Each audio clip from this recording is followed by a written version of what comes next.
Rungtynės gan neblogos buvo, tačiau žaidėm šiek tiek padrikai, tarpais sužaidėme labai gerai, tarpais šiek tiek prastokai.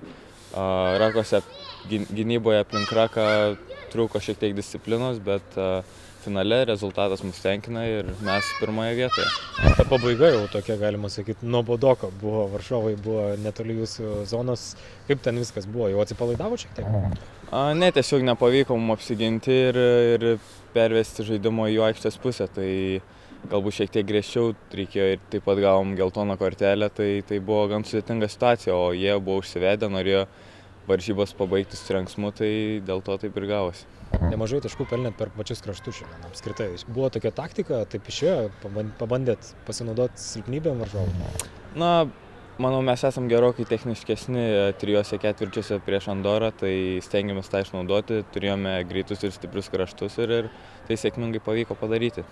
Kaip dabar pats jautiesi, pavyko patekti į aukštesnį divizioną?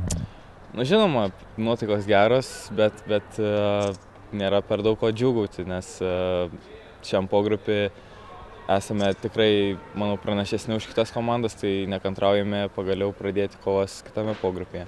Kaip galvoji, kaip ten gali viskas būti? Ten reikės daryti kuo mažiau klaidų. Su tokiu žaidimu kaip šiandieną bus tikrai labai sunku, tai yra dėl ko dirbti. Ir manau, turime dar gražaus laiko ištaisyti visas tas klaidas ir pasiruošti.